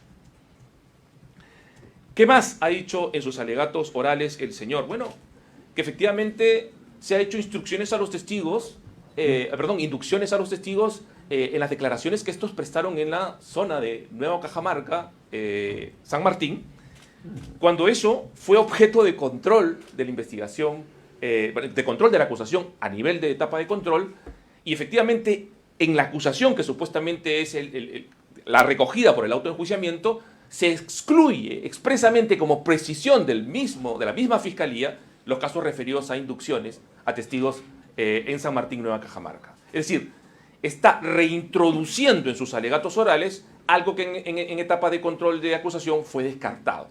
Y es que el estudio del estudio Oreguardia y obviamente mi patrocinado no tuvieron ningún tipo de participación en la supuesta inducción a los testigos que declararon en Nueva Cajamarca, San Martín. Pero el fiscal lo reintroduce en sus alegatos de apertura. ¿Qué ha dicho también el fiscal en sus alegatos de apertura? Bueno, ha dicho que Arsenio Oreguardia amenazó, es coautor no ejecutivo del delito de obstrucción a la justicia por haber amenazado a los testigos para que declaren falsamente sobre sus aportes en las campañas 2011-2016. Si se van, señores jueces, a la acusación del 19 de agosto de 2022, que es la que recoge el autoenjuiciamiento, y van a la parte donde está la imputación específica contra mi patrocinado, no existe una mención, una palabra que pueda acercarse siquiera al término amenaza. Es decir, ni siquiera está el término amenaza, pero ni siquiera alguna palabra sinónima, cercana a la amenaza. ¿Qué es lo que dice la acusación en su imputación específica? Que indujo a los testigos, no que los amenazó. Y como sabemos, la amenaza es una cosa y la inducción es otra cosa. Una amenaza no implica inducción, una amenaza implica instrumentalización. Una inducción implica convencer por diversos mecanismos a una persona a realizar un determinado comportamiento. Y no solo eso, sino que además en su introducción política a los alegatos de apertura se trajo como un dato relevante el hecho de que miembros del estudio Oreguardia habrían participado en la elaboración de proyectos de ley para modificar la ley de crimen organizado y de esa forma beneficiar a las personas que en ese momento se encontraban siendo investigadas. Independientemente de que eso es falso, porque el doctor Eduardo Alcócer y el doctor Frei Valenzuela precisamente relataron lo contrario. Yo no entiendo por qué se puede hacer la promesa si es que se sabe que ellos han declarado que en lo absoluto han participado realizando modificaciones a la ley de crimen organizado para poder beneficiar a las personas investigadas, sino que la pregunta que nos hacemos es ¿qué pertinencia tiene esto en una imputación por obstrucción a la justicia a unos testigos? ¿Qué relación y qué vinculación tiene eso? Ninguna. Entonces, como ustedes pueden ver, señores miembros de este colegiado, lo sucedido muestra cómo esta acusación, cómo esto que nos está llevando a juicio, y específicamente a mi patrocinado, con 82 años lo está llevando a juicio, es una imputación que no solamente es imprecisa, sino que además es una imputación que va cambiando y va modificándose según un poco quizás los momentos procesales. No sé si esto es producto de algún tipo de estrategia, obviamente no conforme a las reglas del debido proceso, o en todo caso simplemente es a la falta de claridad sobre lo que finalmente se está trayendo a juicio. En uno y en otro caso, el hecho es, señores jueces, que no podemos nosotros permitir que el Ministerio Público en unos alegatos de apertura introduzca hechos que no han sido contenidos en ninguna parte de la acusación o peor aún, los modifique. Con lo cual, nuevamente reitero, y creo que aquí también el propio doctor Gonzalo del Río ha hecho la indicación específica en relación a los supuestos pagos que se habrían hecho a un medio de comunicación y que se le imputa a su patrocinado, que se controle rigurosamente, como fue promesa de este colegiado, que el Ministerio Público se ciña a lo que establece la imputación específica de su acusación del 19 de agosto del 2022, que es la acusación que ha sido recogido en el auto de enjuiciamiento. Y haciendo esta precisión y por lo tanto determinando que claramente el objeto del proceso, aunque entendemos que con bastantes deficiencias es la acusación del 19 de agosto del 2022, yo voy a hacer mis alegatos de apertura. Los alegatos de apertura van a estar referidos no a la historia que nos ha contado el señor fiscal en sus alegatos de apertura, sino en la imputación específica que está contenida en la acusación del 19 de agosto del 2022 y que es, reitero, la que ha sido tomada por el auto de enjuiciamiento. ¿Qué imputación se le hace a mi patrocinado de manera específica en la acusación del 19 de agosto del 2022? Bueno, se le atribuye, y quiero ser puntual en este punto, se le atribuye porque la Fiscalía no lo ha hecho sus alegatos orales, así que déjenmelo hacerlo por lo menos para tener claro lo que habría que contradecir al respecto. Se le atribuye a Arsenio Oreguardia en su condición de abogado y conductor del estudio Oreguardia, con conocimiento y voluntad, es decir, entiendo que quiere decir dolo, haber inducido a testigos para que presten un falso testimonio ante la autoridad en el trámite de las investigaciones preliminar del caso, ¿no? Es decir, no dice amenaza, dice induzca a testigos, no utiliza la palabra amenaza. En el trámite de investigación preliminar del presente caso, que quienes deberían declarar en relación a las presuntas operaciones realizadas por el Partido Político Fuerza Popular 2011 durante las campañas electorales del 2011 y 2016. Esto obviamente centrado a las declaraciones en Lima, no de Nueva Cajamarca. Y aquí viene una parte importante: conducta ilícita realizada en concertación y reparto de funciones con los abogados coacusados, Edward García Navarro, Luis Ernesto Lazo Mendoza, Lorena Mariana Gomero Calero y Juliana Loza Ábalos. Esa es la imputación específica que se hace a mi patrocinado. Y eso es lo que en principio tendría que probar el Ministerio Público a lo largo de este juicio. No una amenaza, que no está contenido, no inducciones a testigos en Nueva Cajamarca, que no están contenidos, no instrucciones, porque hablan aquí de una concertación y reparto de funciones, que luego finalmente ni siquiera precisa, sino, no las instrucciones, sino específicamente cuál habría sido ese reparto o esa concertación tal cual como está contenida en su imputación específica. Y aquí me quisiera ya centrar en los alegatos propiamente abordando la parte de la cuestión facti y la cuestión juris, la cuarta facti en cuanto a la promesa probatoria. ¿Qué puede esta defensa prometerle a este colegiado? Como también parte legitimada a poder actuar y presentar pruebas. Pues no le puedo prometer nada. No puedo hacerle ninguna promesa probatoria. ¿Y por qué no puedo hacerle ninguna promesa probatoria? Porque no tengo posibilidad de probar nada. ¿Y por qué no puedo probar nada? Porque la imputación del Ministerio Público no me lo permite. Porque el nivel de imprecisión que tiene el Ministerio Público en esta imputación no me permite ejercer ningún tipo de defensa. ¿Y por qué lo digo? Lo digo por muchas razones. El Ministerio Público en su acusación no ha descrito cómo han sido las reuniones entre Vicente Silva Checa y los miembros del estudio Oreguardia, el doctor Arsenio Oreguardia, para poder determinar o inducir a los testigos a declarar falsamente. No nos indica cómo, cuándo, dónde, con quiénes, cuántas veces, si se reunió con 1, con 10, con 20, con 30, 3 veces, 10 veces, dónde, cómo. Si el Ministerio Público no hace esa determinación, ¿cómo yo voy a probar, por ejemplo, que el día que el Ministerio Público dijo que se reunió mi patrocinado se encontraba en Japón? ¿O se encontraba en Piura? ¿O cómo podría yo decirle, por ejemplo, que los días en los que el Ministerio Público dice que se realizó la coordinación entre Vicente Silva Checa y mi patrocinado, no sé, las supuestas personas presentes ahí se encontraban en otro sitio? ¿Cómo voy a poder yo a nivel probatorio descartar la hipótesis fácticas del Ministerio Público si solamente dice coordinó? ¿Cómo? Vaya usted a saber. No puedo prometerles probatoriamente nada, señores miembros del colegiado, porque no tengo posibilidad de discutir probatoriamente algo que está formulado en niveles de abstracción. No hay un hecho concreto, histórico, determinado. Claro, y seguramente se vendrá con el San Benito de es que es un acto clandestino. El acto clandestino no significa que no se tenga que formular como hipótesis fáctica. El acto clandestino significa que no tengo prueba directa, porque es clandestino. Con lo cual tengo que construirlo con prueba por indicios. Pero tengo que narrar ese hecho clandestino. ¿Acaso en la violación sexual, que por ejemplo es un delito clandestino, no tenemos que definir cuándo se violó, cómo se violó, de qué forma se violó? Por supuesto que tenemos que hacerlo. Bueno, pues de la misma forma, si esta coordinación entre el señor Silva Checa y el señor Arsenio Oreguardia para presionar a los testigos se realizó, bueno, que me diga cómo, cuándo, dónde. ¿Quiénes participaron? 1, 2, 3 veces, 10 veces, él solo, con más personas. ¿Quiénes eran las otras personas? Que son hechos obviamente también relevantes. Tampoco voy a poder prometer nada probatorio en relación a la acusación que hace el Ministerio Público específica contra mi patrocinado, nuevamente en la acusación de agosto del 2022, cuando dice que Arsenio Oreguardia indujo a los testigos en concertación y reparto de funciones con los miembros del estudio Oreguardia. ¿Y por qué? Porque no puedo probar algo que el Ministerio Público no ha dicho. Porque no ha dicho cuál es la función que en el reparto tuvo que hacer mi patrocinado. ¿Cómo fue? ¿Se reunieron? ¿Se juntaron? ¿En qué sitio? ¿Dónde? ¿Cómo se repartieron? ¿Se reunieron 1 vez, 2 veces, 3 veces? ¿Cuál fue la función que específicamente le correspondió al doctor Arsenio Oreguardia? ¿Cómo voy a poder decir que eso no es verdad porque el señor Arsenio Oreguardia no estaba aquí, estuvo allá, o porque en ese momento estuvo en una reunión familiar? Traer testigos que digan en ese momento era imposible, porque no tengo el dato fáctico para poder discutirlo probatoriamente. Porque la imputación es una imputación genérica, ¿no? Como decir, A mató a B, el imputado mató a la víctima. Ya, ok, pero ¿cómo lo mató? ¿Dónde lo mató? ¿De qué forma lo mató? Si no, no voy a discutir, me genera imposibilidad de defensa en términos probatorios.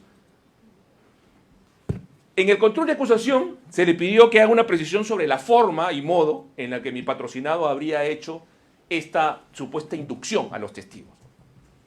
Y el Ministerio Público, en esta acusación del 19 de agosto del 2022, estableció que iba a hacer la precisión ¿cómo? Copiando la respuesta que el señor Jorge Yoshiyama Sasaki, colaborador eficaz, ya revelada su identidad, hizo en relación a estas reuniones. Y no que el Ministerio Público la copió, ni la hizo suya, no. Le sacó un screenshot, es decir, ha copiado en términos literales y ha anexado, para hacer esa precisión, lo que dice el señor Jorge Yoshiyama Sasaki en relación a las reuniones tenidas en el estudio Arsenio Oreguardia. Si uno revisa, señores jueces, esa declaración, va a determinar que el señor Jorge Yoshiyama Sasaki dijo, yo me reuní 1 sola vez con Arsenio Oreguardia. Y en esa reunión me informaron que eran abogados del partido Fuerza Popular, cuál era la fiscalía que estaba a cargo de esa investigación y que en la etapa en la que estábamos estaban llamando a declarar los testigos. Esa es la única indicación que hizo Jorge Yoshiyama Sasaki en relación a la reunión que tuvo con mi patrocinado. De hecho, y le doy un dato, todos los testigos han declarado que no conocen a mi patrocinador. O sea, todos sus inducidos, sus amenazados en informe oral, pero todos han dicho que no conocen al doctor Arsenio Oreguardia. El único que dice que lo conoce es Jorge Yoshiyama Sasaki. Y ha dicho que la única vez que se reunió fue para tener una reunión con el tenor que yo acabo de mencionar. Entonces, ¿voy a poder discutir yo probatoriamente eso? ¿Qué tengo que discutir probatoriamente eso? Si es verdad. Es verdad. No sé si la reunión, pero es verdad que era abogado de Fuerza Popular, que es verdad que en ese momento se encontraba ante la 26 Fiscalía de Lima, que es verdad que en ese momento se estaban llamando a declarar a los testigos. Por supuesto que es verdad. ¿Pero eso es obstrucción a la justicia? Por todo lo anterior, señores magistrados, lo único que va a suceder, lo único que se puede esperar probatoriamente, y esto sí es una promesa, es que vamos a demostrar que el Ministerio Público no tiene prueba de nada, porque simplemente lo que ha hecho es una descripción genérica, sin ningún tipo de determinación de hechos concretos. No tiene ninguna prueba por el cual pueda vincular a mi patrocinado Arsenio Oreguardia como un inductor, como una persona que indujo a testigos a declarar falsamente. Lo único que en todo caso va a poder probar es que el doctor Arsenio Oreguardia es conductor del estudio Arsenio Oreguardia. Sí, eso lo va a poder probar, ¿no? Va a poder probar también seguramente que dos de los abogados, que son el doctor Edward García Navarro y Luis Lazo, formaban parte del estudio cuando sucedieron los hechos. Sí, lo podrá probar. Ahora, no sé cómo va a poder probar que Lorena Gamero, Juliana Loza, ¿no? y el doctor, la doctora Danae, bueno, Danae ni siquiera está incluida en la acusación, puedan formar parte del estudio Oreguardia. Va a poder probar que el señor Vicente Silva Checa realizó asesoramiento corporativo al estudio Oreguardia. Por supuesto que lo va a poder probar. Eso sí, claro que lo va a poder probar. Porque efectivamente es verdad. Y va a poder probar que el doctor Arsenio Oreguardia y su estudio fue abogado de Fuerza Popular durante las investigaciones. Por supuesto que lo va a poder probar. Eso es lo que va a poder probar. Ahora, el salto lógico, probatoriamente hablando, de eso a una obstrucción a la justicia por inducción a los testigos, permíteme tener serias dudas sobre esa posibilidad. Los testigos van a declarar, señores magistrados, todos, porque ya lo declararon, que no conocen a Arsenio Oreguardia. Y que el único que lo conoce es Jorge Yoshiyama Sasaki, con las indicaciones que ya antes he indicado. Y con la narración específica a la que ya antes he hecho referencia. Arsenio Oreguardia ha declarado que es efectivamente el conductor del estudio Oreguardia. El señor Edward García Navarro, abogado también del estudio, ha declarado que él es el jefe dentro del estudio de Oreguardia. Y eso no dice nada sobre algún tipo de labor de inducción a los testigos. Y el Ministerio Público utiliza una respuesta que el señor Jorge Yoshiyama Sasaki, beneficiado con colaboraciones eficaces, ¿no? Beneficiado con no haberse le dado en su momento una prisión preventiva, como el resto de personas que pasaron largos meses en prisión. Cuando se le pregunta si el señor Arsenio Oreguardia sabía las coordinaciones que el abogado Edward García Navarro hacía con los testigos, ¿no? Para prestar las declaraciones, lo que dice es, supongo que sí, porque era su jefe. Es decir, una conjetura, una opinión, cosa de la que los testigos no declaran, porque es una opinión, es una conjetura, los testigos declaran sobre hechos, es lo que el Ministerio Público está utilizando para decir que mi patrocinado, independientemente de que la conducta del doctor García Navarro no reúna los elementos típicos del delito de obstrucción a la justicia, pero es la forma por la cual se arrastra mi patrocinado con el título de coautor no ejecutivo. Como pueden ustedes ver, señores magistrados, probatoriamente este caso es un bluff, no tiene nada. Gritó la tierra, ¿no? Se abrieron los montes y el mundo parió un ratón. Es decir, tenemos una historia, ¿no? Con bombos y platillos, ¿no? Planteada como el gran caso, la gran imputación, que va a demostrar que todas las personas aquí son unos delincuentes y que merecen estar 30 años en prisión, incluido mi patrocinado, no con 30, con un poco menos, pero suficiente como para poder acabar con su vida. Y la verdad que después de este juicio lo que vamos a ver es un ratón. Es decir, absolutamente nada irrelevante. Y esto no solamente en el tema probatorio, señores jueces, sino también en el tema jurídico. ¿Por qué? Bueno, porque el Ministerio Público está imputando a mi patrocinado una forma de imputación que no está en el Código Penal, que se llama coautoría no ejecutiva.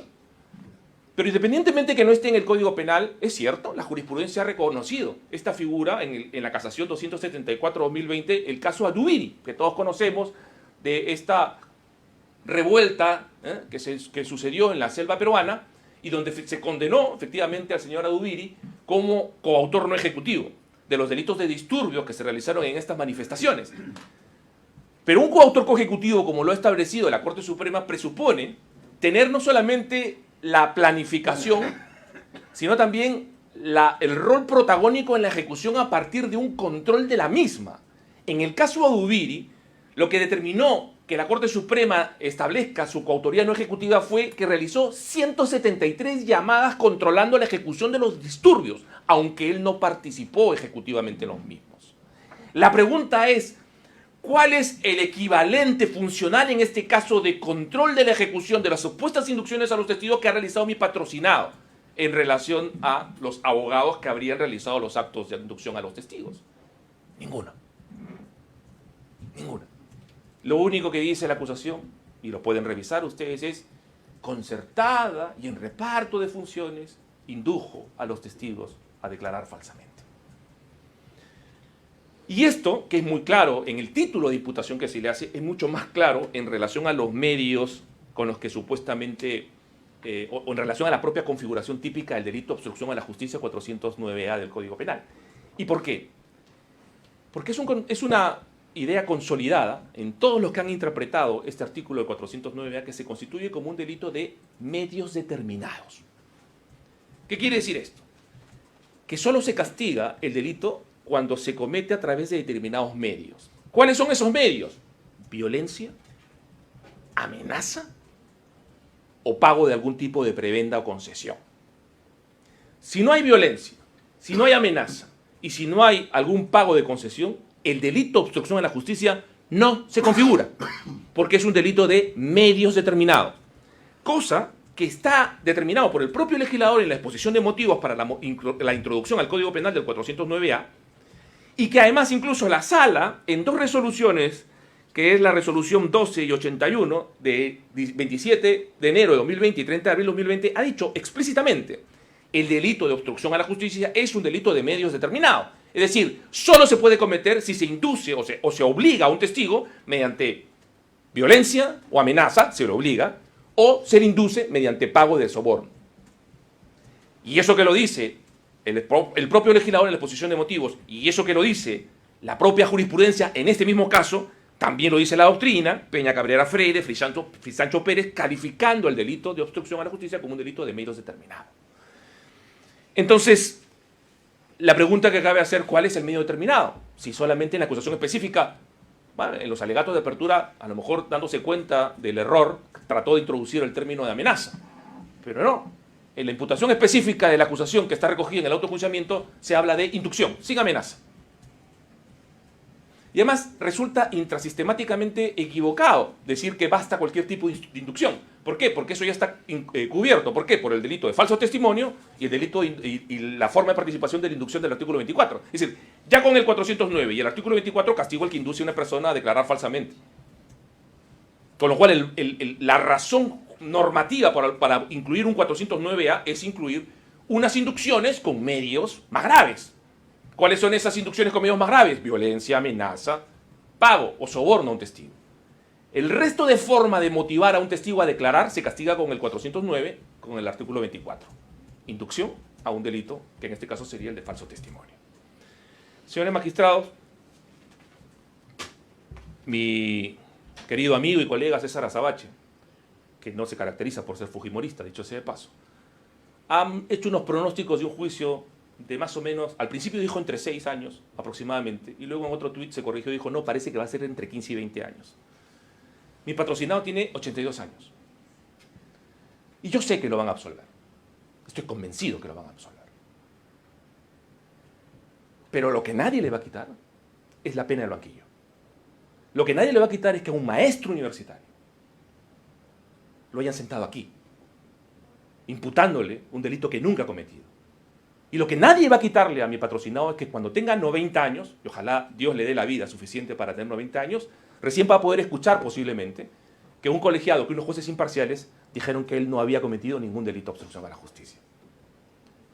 Yo por eso postulo desde ya que este colegiado, independientemente del tiempo que le demore, y ya inevitablemente sin poder resarcir la pena del banquillo que ya mi patrocinado está sufriendo, pero finalmente hagan lo mínimo que se puede hacer en un Estado de Derecho, y es resarcir el grave daño que ya se le ha producido a mi patrocinado con una absolución que deje clara que el Ministerio Público lo que ha hecho es un acto arbitrario de persecución al ejercicio de la defensa de un reconocido profesor universitario. Gracias, doctor. Vamos a suspender la audiencia.